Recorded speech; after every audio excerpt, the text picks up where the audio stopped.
Ay mga diskarte, welcome po dito sa ating YouTube channel sa Diskarteng Pinoy tayo. So bumalik nga pala tayo dito sa may bagong palengke, sa may Taytay Rizal mga diskarte, sa may bodega ni Ninong. So para po mag-price update tayo for July. So mga diskarte, good news po kasi meron silang tinatawag itong mystery box. Ano po? Yan. So mapapansin nyo, meron ditong presyo na 999 saka 1,699. So automatic naman po may mga lamang gadgets yan. So paswertehan na lang kung ano yung mga gadgets na makukuha ninyo. Then tulad dati mga diskarte, kung naghahanap po kayo ng mga laptop, mga Chromebook, so available pa rin siya dito. Yan, saktong-sakto, back to school na, no? Pwede po yung mga diskarte. Para po sa mga kids, ano po, yan, pang research, pwede po yan. Pero kompleto naman ng mga accessories yan, di ba ma'am? Opo, meron na po yan. Kompleto na rin po. So tulad ng dati mga diskarte, kung mapapansin nyo po sa likod natin, ito yung pinaka-background natin. So marami dito mga gaming po ng mga Infinix. Tulad na lang ito mga diskarte, bigyan ko lang po kayo ng idea. Yung GT20 Pro, actually mga diskarte, ang SRP po nito sa mga mall price ay 15,999. Pero, pag dito sa bodega ni Ninong, nakalas po ng 1,500. Tapos may mga previous pa po siya. So ang presyo na lang po nito dito mga diskarte, 14,499. So, ang laking bagay po ng 1.5 mga diskarte. Makakabili ka na ng ilang kilong bigas sa kapang-ulam. Ano po? Ayan. So, tulad natin mga diskarte, sa hindi pa nakasubscribe, mag-subscribe na po kayo para lagi po kayong updated sa mga video yung ina-upload natin. And then mga diskarte, kung may mga katanungan po kayo, yung pinaka-Facebook page po nila, makikita nyo po sa comment section o sa description, the rest, direct na lang po kayo sa kanila. So, huwag natin ito patagalan. Tara, simulan na natin ito mga diskarte.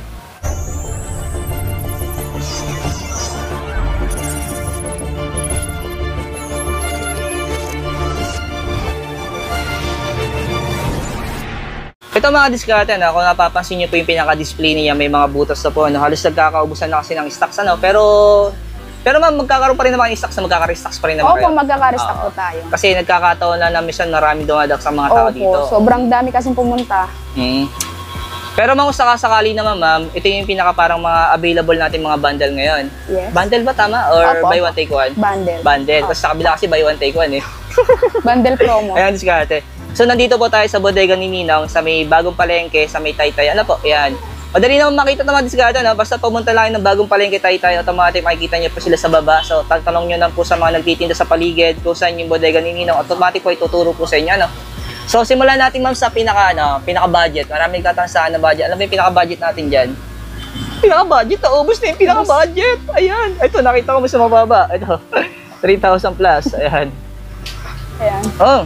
Pero yung presyo ma'am, ito na, no? Opo, 3,699 na lang. Ito ang diskarte. Ito ang diskarte, lagi naman sinasabi sa inyo. Ano po, kung may mga kids po kayo ng mga 3 to 5 years old, ayan, pwede po sa kanya ito, no? So, ang ganda kasi po ng pinaka-cover nito kasi naka-armor case po siya. Kahit po ipagbalibagan ng bata, sample alobat o kaya nagsasawa siya, hindi agad-agad mababasag yung screen. Ano po, saktong-sakto, hindi ganun kalakihan. Ano po? Tapos ito ma'am, yung pinaka-bundle niya, cellphone. Opo, yan. Oo. Opo, 83. Tapos may kasama siyang pan. Pero ma'am, yung storage niya ulit nito ay okay, ito 6128 on diskarte. Ito naman ma'am, yung isang bundle. Yung ang ano naman niya ma'am, 3,499. Okay, no? Saka isang Y55. Yeah. Parang kakaiba naman tong isang tablet na to, no? Iba yung design yung niya. isa kasi built-in yung casing, ito naman siya natatanggal. Oo. Pero sa mas matibay yung yung talaga nakakabit na yung niya, yung case niya, no? So ito nga diskarte, 3,999, tapos yung bundle niya naman Vivo. Opo, Vivo Y93. Ayan, diskarte. Tapos may free pan na rin po siya, no? Ayan. Wala na yung pinaka-budget natin, ma'am, naubos na. Nag-sale kasi kami nung 7. Oo. Kahapon. Kasi New Year ng mga Muslim. Ganun. Okay. So, Yung nga pala, iba nga pala ang religious niya. Ito namang isa, ito may kakaiba naman itong bundle nito. Ito naman Vivo rin. Vivo Y97 Tapos at saka Oppo isang A3s na 3,999 na lang. Tapos may kasama siyang pan. Ito mga tinatanong nila, no? Ito ba mga gantong old units natin, ma'am? Mga old phone ni mga Vivo sa ni Oppo, may mga warranty pa rin ba siya? Ay, opo. Meron pa rin pong mga warranty. Kahit mga old model, may warranty pa rin. May warranty pa rin. Sa pala, nagka-problem, di ba? O kaya may mga factory defect, di ba? Ganon. Para malaman nila kung... Siyempre, gusto rin kasi nila malaman kung sulit ba yung perang ilalabas nila. Kasi baka mamaya TY na, di ba? O, yan madiskarte, no? Ano mo, 1 year warranty, ganon? 1 week warranty po sa mga tapos 2 days ang replacement natin. Okay. Kasi-check kasi nila yun, no? Kasi actually, mga diskarte, kahit 1 day lang, malalaman nyo kagad kung may defect yung phone. Ano po? Yun, so, ibalik nyo kagad. Kung sakali may defect, papalitan agad nila. Opo, yes. Ayan. Ito naman may mga latest unit natin. Opo, Smart 8, saka yung Itel. Anong Itel ka, ma'am? Itel A50. Tapos may kasama na rin siyang pan na diskarte. Ayan. So, sunod natin mamaya mga diskarte yung mga gaming phone, no? Yung mga single item nila. Kasi yung mapansin niyo po yung mga gaming phone, hindi po siya nakabundle. Kasi yung presyo medyo mataas. Ano po? Ayan. So, mapansin niyo yung mga nakabundle dito, yung mga budget phone talaga. Ayan. Kasi hindi naman lahat kayang bumili ng matataas na unit mga diskarte. Kasi kung ibabundle yan, tataas yung presyo niyan. Ano po? Magiging parang ano yan, mga mid-range phone, mga high-end phone na yung presyo niya pag nagkataon, pag binundle. Ito naman yung Smart 8 na isa, tapos yung bundle niya, Itel din. Oh, 6,999. Ito mga diskarte, imagine mo, 7,000, may dalawa ka ng units. Ano po? Ito talaga yung mabenta sa inyo, ma'am, napansin ko, ano? Oo. Itong mga malaking tablet na to. Kahapon sobrang puno to, as in wala ng space, nagkaganyan na sila eh. Oo, butas-butas na nga yung display nila mga diskarte. No? Siguro, mag-aantay pa si tayo ng delivery ulit nila. Ito, ma'am, magkano to? 4,699. Tapos, Vivo Y81. Ito, may nagtatanong sa akin kung legit ba yung storage nito, naka 512 kasi. Actually, mga diskarte, no? Hindi ko rin kasi masabi kung legit ba yung storage kasi hindi pa naman ako nakapag-unbox ng ganyan, ano? Siguro baka, loobin ng Panginoon ng mga diskarte, i-review natin to, ano po, para makatulong sa inyo. Ayan. Siguro hihiram tayo ng unit. Mas maganda mga diskarte, punta na lang po kayo dito para makapili na lang po kayo ng mga bundle na gusto niyo, no? So, ayan po, pakita na lang natin yung mga presyo para magkaroon kayo ng idea. Ito, 4,999. Pero ang package naman niya, ito, Vivo Y91C, tapos Oppo A5s. Ayan. Ayan, diskarte, ano. Kalimitan, napansin ko mo yung mga marami sa inyo mga bundle, yung mga dating units, ano. Opo. Mga bundle, no, diskarte, yung mga all units po affordable. nila. Kasi ito yung mga budget. Pero kung tatanong niyo mga diskarte, ito sulit pa po itong mga A5s na yun, ano. Ayan, smooth pa po yan. So, ang problem lang kasi po mga diskarte talaga ng mga all units, yung pong software niya. So, hindi na siya na-update. Ano po? Yan, fix na talaga yan. Kung nabili mo siya ng Android 11, Android 11 na lang siya. Pero maganda siya sa mga backup po. Kung sakali mahilig po kayo mag-Facebook, YouTube, TikTok, yan, pwede po yan. O kaya naman sa mga bagets na naglalaro ng ML, pwede pa to. Diskarte, smooth pa po yan, ano, yung A5s na yan. Kung hindi nyo pa kaya yung mga bago units, ano po? Kung hindi nyo pa kaya bumili ng mga latest, ano.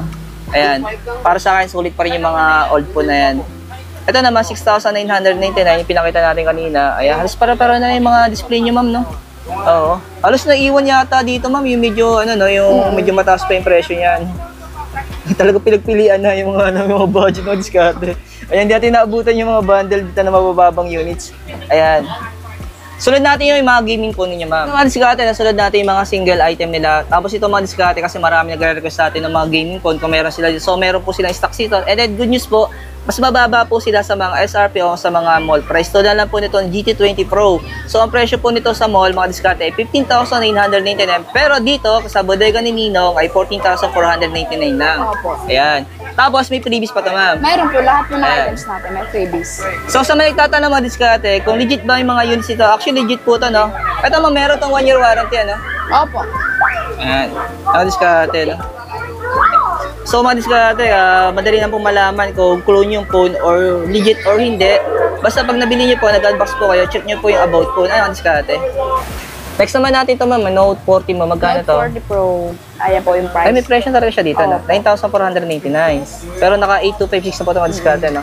Ito mga diskarte na may nagtatanong sa akin ng POBA 5. So, meron silang stocks dito. Ayan. So, available pa rin siya. Kasi sa mga mall, wala na po itong available, no? So, dito meron pa. Kaya kung interesado po kayo, punta na lang po kayo dito sa bodega ni Ninong, 6,699. Pero naka 8256 na po siya, ano? Ayan. So, ako na lang po nagsasalita kasi si ma'am medyo masama pakiramdam. So, nagpapasis pa rin tayo sa kanya. Ayan. Bait pa rin ni ma'am, no?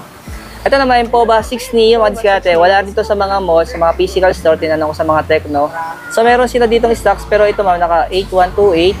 Pero yung presyo, 7,299 po siya. Ano? So, may mga kasama na po itong mga freebies. So, Yes mga freebies po lahat. nito ay mini speaker, yes. mini fan, At saka saka cellphone stand. phone, yes. Yan.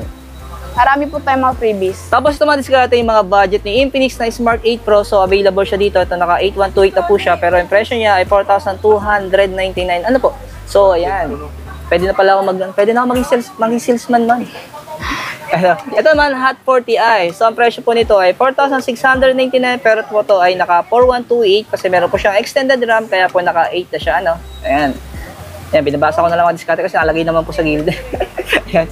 Tapos ito mga diskarte, yung RS4 ni Itel. So, meron silang stocks dito. Pero ito may available sa inyo ay 8128. Ayan, Yes po. diskarte. Pero may extended RAM na rin po siya, kaya naka 16 GB RAM po yan. Pero yung presyo nito man, nasa gilid. Hanapin mo, 6499 hanapin na lang mo. po. Ayan. Okay, 6499. So, yun po ito, mga original po ito mga diskarte na sa may nagtatanong sa akin. So, hindi po ito mga clone. 100% original po yan. So, paano ba mag-check, sir, ng original units? So, ang gagawin nyo lang po, pag nag-unbox po kayo ng phones, check nyo po agad yung pinaka-about. Ano po, about po natin. Kasi may kanya-kanya po ito mga software. So, kung ang phone mo ay naka-UI o naka-OS, ano po, so search na lang po kung ano yung mga software na gamit ng Itel, Infinix, Tecno, Oppo, Vivo, Realme, Samsung, lahat na po ng mga brand, ng mga Poco, mga Xiaomi phone. Ano po? Tapos, ito may nakita ko dito. Magkano ito, ma'am? Note 40 Pro. 10,499. Ito naman, original discard na. Ito, ma'am, pag mga gantong units, one year warranty. Opo, may service center po yan. Oo, tapos mga 7 days replacement din siya, no? Opo. Ito yung mga naka-curve na screen mga discard, no? And, tapos baka po may naghahanap pa rin nito mga discard. Note 30, yan, so available pa rin siya dito. Ang presyo na lang po niya ay 7,299 pesos. Pero ito po, naka 8256 na rin siya. Ayan, so wala na rin to sa mga Infinix Store. Phase out na po siya. Pero dito kay Bodega ni Ninong sa may Taytay Bagong Palengke, so available pa rin po siya. At ang discount na, baka po may naghahanap ng Infinix Hot 30, so available pa rin siya dito. So ito po, yung processor nito ay Helio G88 po, tapos ito naka 8256 na rin siya, ang discount. So ang presyo po niya ay 5,999. So available. Ito naman, may 1 year warranty rin siya. No? Opo, opo. Ayan. Ang discount, binibilisan ko na lang po yung pagsasalita ko. Minsan kasi nagagalit yung viewers sa akin. Sir, ang bis mo magsalita. Pag binagalo ko na magsalita, sir, ang bagal mo magsalita. Ayan, ang discount. Ayan, hindi ko na alam kung saan po ako lulugar. Ayan. Ito naman, Smart 8. Ayan. Ito naman, naka 364 GB mga diskarte. Ayan. So, legit din ito mga diskarte, no? Tapos, naka 90 Hz refresh rate. Pero yung presyo niya, 3,699 pesos. So, ayan po. So, lahat po yung mga diskarte, mga single item po itong pinakita natin. Kasi ito hindi natin nasama dati. Ano? So, man nagko-comment kasi yan. So, sineparate na rin natin. Ayan. So, available siya dito. Automatic po, may mga previous po yan. So, 3 previous po yung makukuha ninyo. Ma'am, magkano lang pala to? Ayan. Ayan. Itong Hot 20S. Ito, 5,799. Pero yung storage nito mga diskarte, kung hindi ako nagkakamali, ay naka 8128 ito mga diskarte. Check natin. Mga 8128 mga diskarte, no? Ayan. Medyo natatandaan ko pa po siya, no? Kasi ito sa mga nagbabayar kay Infinix dati. Tapos ito mga diskarte, no? Hot 40 Pro. So, available na siya dito. Tapos naka Helio G99 na siya. Ayan. So sa mga pang-budget gaming po, yan po, kung saan naglalaro ka ng ML, pwede po ito. 7,189, pero yung storage po nito ay naka 8256 na po siya. So dalawang variant po na madiskarte, no? Mawala kang stocks ng 12 GB RAM, no? Wala pa po. Wala. Ang meron na sila yung 8 GB RAM. Samsung E11. A11. Ayan, top. Ito man naka-globe lock, no? Opo. O kasi may Blue black. sticker ng globe madiskarte. Ayan. So mapapansin nyo, original po siya, no? Ayan, naka-plastic pa po yan. Pero may storage nito, may idea ka? 32 32 po, gig. opo. Oo. Pero yung presyo niya, 3499 na lang po. 3499. Opo. Ayan. Tapos may nakita rin ako dito mga diskarte na smart lock na A5S. Globe lock, sorry. Globe lock. Ayun o. A5S. Magkano na ito, ma'am? A5S natin. Globe lock. 2,899 na lang po. Oh, ayan. Ito naman, 13C. Magkano sa atin? 5199 na lang po. Okay. Ito, mga latest pa kasi ito mga diskarte, no? Ayan. Pero yung storage nito ay... 128 na po yan siya. Okay, 6128. Ayan po. Tapos yung A3, yung budget ni Redmi. Redmi, diskarte ni 3499 na lang po yan ngayon. Oo, okay. 3,399. Ay, opo. Oo. 3399 na pala. Pasok 100. Ito ang diskarte na. Ayan. Pero ito man, naka 364. Kadami kasi ng unit mo, malilito ka talaga yan. Oo eh. Oo, yung diskarte, ang dami niyang units dito. Tapos itong kay Oppo, sama na rin natin ang diskarte. Baka may naghanap ng budget ni Oppo. Ito yung mga latest, ano po? Oppo 18 na diskarte. Pero ang presyo niya, 4,499. Pero yung storage po nito, 464. Ano po? Ayan. Ayan ang diskarte, no? Ano pa ba hindi natin nasama dito? Ito, Spark Go. May tatanong sa atin ng Spark Go. Ayan. Ang presyo nito mga diskarte ay 4,899. Ayan po. So, yung storage nito, naka 4128 na po. Ano? Sama na rin itong A17K. Baka may nagtatanong po ng A17K. May naghahanap pa para sa mga kids. Ito, naka 364. Pero yung Presyo niya, 4,199 na lang po siya. Ayan. Sa mga Vivo natin mga diskarte, meron sila dito yung mga latest na Y series na Y28. So, available na siya dito. Ito, naka 8128 po siya. Pero yung presyo niya, 7,499. Tapos may budget din sila yung Y03. Yan. Ito po. So, ang presyo nito ay... 4,499. Okay, diskarte. Pero yung storage niya, ma'am. 128 na po yan siya. Ah, okay. 128. Alam ko, 4128 to eh, kung hindi ako nagkakamali. O, 4128 na diskarte. Ayan. Siyempre yung ITEL. S23. Ma'am, wala ka ng plus? Ubus na, sold out na po. So, yung, no? Ito naman, 8128 niya siya. Ah, 8256 na diskarte. No? 56. Pero matakas yung storage na. 4,499 lang. Oh. Yan, nanunoy yung lalamunan ko madiskarte. Ang init kasi first na pawis ako. Ito naman, ITEL na A50. Yan. Storage ito ma'am, 3 GB RAM. Opo. Oo. 64 GB na rin po siya. No? Pero yung presyo niya, 3,399 na lang. diskarte. Gusto ko kasi mag-unbox nito. Yan. Ito. Itong Spark Pro. Ano po? Unbox natin. Para malaman natin kung legit yung yung storage niya ito. So, gagawa natin ng separate video yan. I-review natin ang full review yan. And loloobin ng Panginoon Diskarte para makatulong po sa inyo. Para malaman natin kung sulit talaga siya, di ba? Kasi mura lang yung magkano natin presyo mo? 2,499. Oh, di ba? Medyo mga Diskarte, no? Yan. Gagawan pa natin separate video yan. Tapos naman, ano pa ba yung mga units meron ka dito? Ah, ito na yung pinakita natin yung mga E5S. Y11, ayan. Mga nagtatanong sa akin ng Y11. Magkano lang yung Y11 natin? 3,000 na lang po. Mga Vivo, 3,000 na lang. Pero yung storage niya ay... Oh, inag-breed din siya, no? Yes. 256 na rin madiskarte, no? Ito talaga, oh. Ayan. Yung Oppo 83. Ito talaga yung dati kong po na ginigamit din, ano? 2.5 na lang siya. Pero yung storage nito, inag-breed din ata to. Upgraded. Oo, 128 na siya, 6128. Tapos sa may nagtatanong ng Oppo A15 madiskarte, ayan. Meron daw, ay A15s pala, sorry. A15s. Kasi dalawa to, may A15 lang eh. Ito naman S. Storage nito madiskarte, 6128 na rin siya. Pero yung presyo nito, ma'am, magkano? 3,000 na lang. 3,000? Oo, yan. Ito mo, binibenta rin yun yung mga tempered glass? Freebies. Ah, previous lang siya. Kung sakali, libre kabet. Opo. Ay, madiskarte, no? Ay, ma'am, pipili na lang po yung tempered glass dyan kung ano yung mga sizes na mga po natin. Baka sakali meron sila. Ayan. So, yung mga diskarte, separate natin yung video ng mga appliance para hindi masyadong mahaba. Ano po? So, bago po tayo magtapos mga diskarte, sasama natin itong mga mystery box nila. So, meron sila dito. Sa mystery box natin ang diskarte, meron silang, automatic mo may gadget siya, no? And, actually, mga diskarte, laman nito, mobile phone, no? Sinabi na, no? Pero ang presyo po niya, 999. Pero mas mataas tong isa, ibig sabihin, mas maganda yung units ito makukunin nyo. 1,699. Tapos, mention ko na rin mga diskarte, yung mga laptop natin, mga Chromebook, meron sila dito. So, pero yung mga Chromebook natin mga diskarte, Chromebook po yan. Ulitin ko lang, hindi po yan mga Windows. Ano ba? Chromebook. Ano ba? So, para sa mga estudyante, kasi back to school na rin po siya. So, maganda to pang research, di ba? Opo. Goods po yan. Mga estudyante, pwede po to. Tapos, touchscreen to isa, di ba, ma'am? Opo, touchscreen. Pwede. Pero ito, mga second lang to, ano? Opo, second hand po yan lahat siya. Ito, mga diskarte, pwede to pang research, ano po. Tapos, may kasama na po mga charger yan, ano? Kompleto naman siya. Pero may pinakamura natin, magkano? Pinamura 3,999. Oh, pwede. Tapos ano po yan? Chromebook na po HP, siya. Dell na yung mga brand niya. Oh, ayan, no? Ito, Dell ito, mga diskarte. Ayan, legit po yan, mga diskarte. Ayan, pagbaback to school na po, ano? Ayan. Ito, pero ito, ma'am, may warranty rin naman ito, mga ito. Opo, meron din pong warranty. Kahit Replacement sikanan on po, may discarded. warranty pa rin. Kung sakasakali pong may problem, dali nyo po agad dito para ma-check nila, ano? Opo, Kung ano yung problem natin. So, ayan, mga diskarte, salamat kay ma'am. Paila po. Ayan. Hello. So, abangan nyo po yung mga appliance natin, yung mga speaker TV. So, gagawin po natin separate video para hindi po masyadong mahaba. So, mapapansin nyo mga diskarte, hindi natin masyadong in-expose yung mga bundle nila. Kasi yung mga bundle naman, same price pa rin naman yung mga dati nating upload. So, ang pinocus talaga natin yung mga single item nila. Thank you, ma'am. Thank you. Thank Ayan. you.